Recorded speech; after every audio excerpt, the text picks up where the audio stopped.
we're heading towards simplifying rational operations. And rational expressions are fractions that have polynomials in the numerator and in the denominator.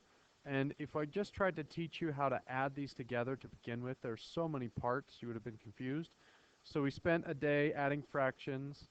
We spent a day dividing fractions. And today we're going to simplify pretty simple rational expressions to lead up to the harder stuff that's coming in a couple days.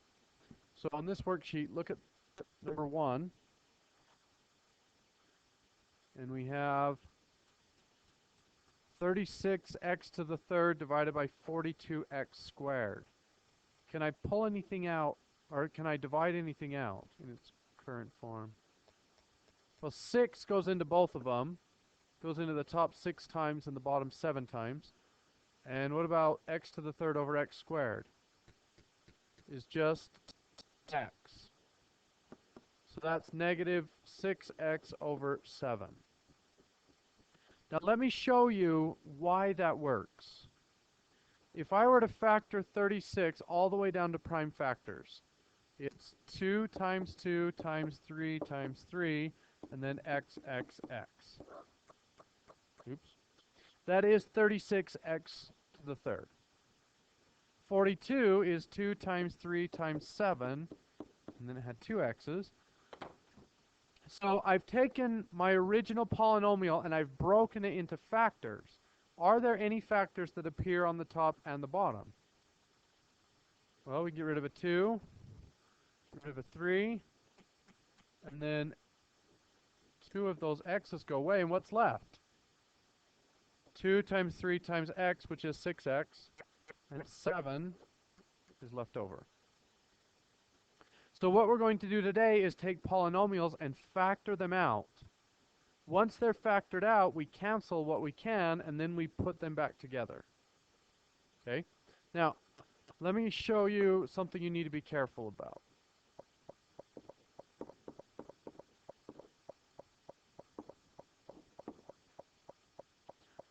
You might want to cancel the a's.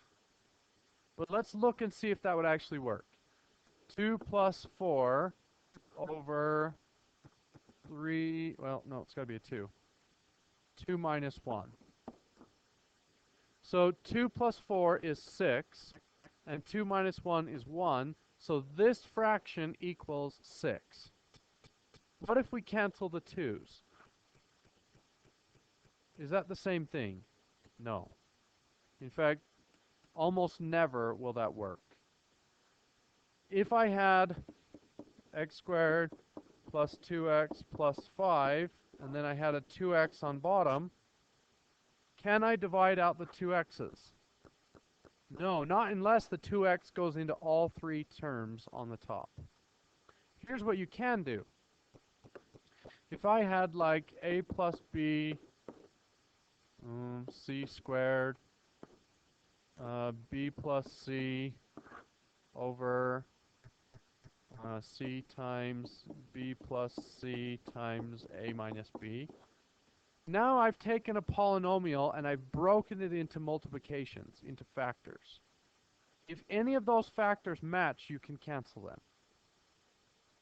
So b plus c matches b plus c, and c squared can be simplified that way. So on the top I have a c and an a plus b, and on bottom I have an a minus b. So I would put this c back in. AC minus BC over, or that's plus A minus B. And you kind of have to get used to that. If you looked and you saw A plus B over A minus B, you can't cancel those. Okay? So if you look back at your worksheet, let's do number 7.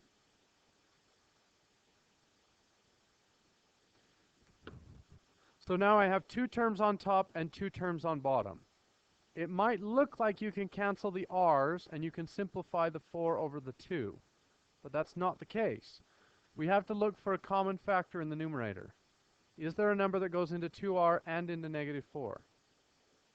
2. So 2 times r minus 2 over r minus 2. Now I have a factor on top that cancels the exact factor on bottom.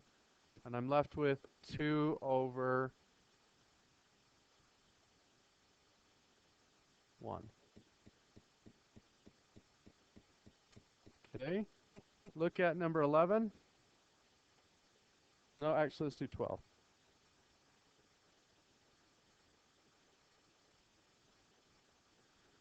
So, remember there are two ways to factor polynomials. You can pull out a common number, or you can factor into two parentheses. The only time you can factor into two parentheses is if it's an x squared, if it's a quadratic. So the top is not a quadratic. Are there any common terms in the numerator? No. The bottom is a quadratic, so let's try factoring it. X, x. What do I know about the signs?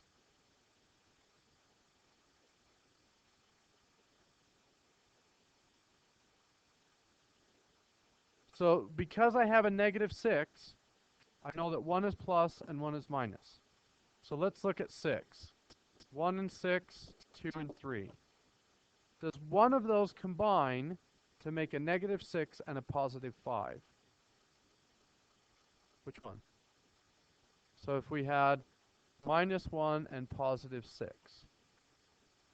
Now, do any of the bottom factors match the factor on top? My factor on top is x plus 6. So x plus 6 kills x plus 6, and I'm left with 1 over x minus 1.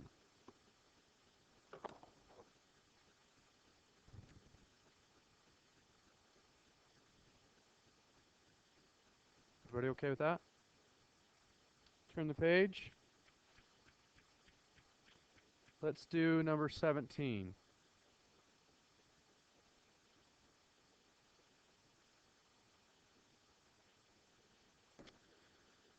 All right, we have a quadratic on the top and the bottom.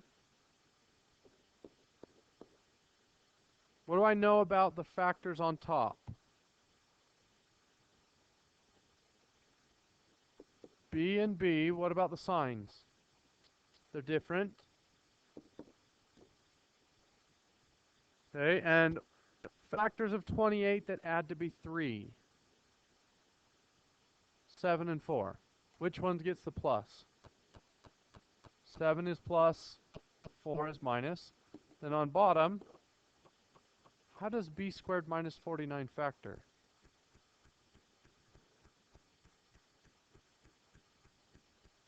It's going to be b and b.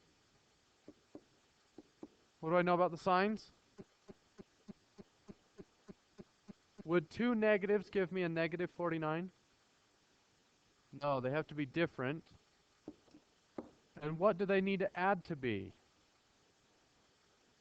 0. Are there factors of 49 that add to be 0? 7 and 7. And then if you look, this b plus 7 cancels that b plus 7. And my answer is b minus 4 over b minus 7. Okay, let's do 25. This will be the last one we're going to do together. So, on top, I have x, and this is minus, so it's going to be minus and plus. Now let's go through the factors of 80. 1 and 80, that doesn't work. 2 and 40, that doesn't work. 3 doesn't work. 8 and 10, I heard somebody say it. That's going to be our answer. 8 and 10. Now on bottom, can I pull anything out? I can pull out a 2x. And that leaves me with x squared minus 12x plus 32. Are there factors of 32 that add to be negative 12?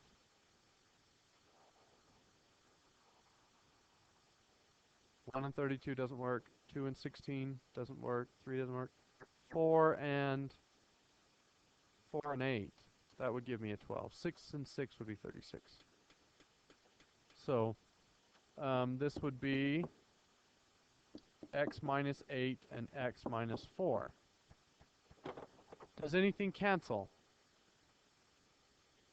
X minus 8. Now in the numerator, that's all that's left. In the denominator, I have a 2x and an x minus 4. And remember, you spread it out and then you cancel, and then you need to put it back together. So how do you put 2x and x minus 4 back together? Multiply, so I get x plus 10 in the numerator, and 2x squared minus 8x in the denominator. Now, on the answer sheet I'm about to show you, they don't put them back together like this. They leave it as 2x times x minus 4, but this is the answer that will be on the ACT. Okay? So, on the answer sheet, if you see one that looks like this, just know you need to put it back in. Okay? So, here are the answers. And you should have enough time to finish this in class. Good luck.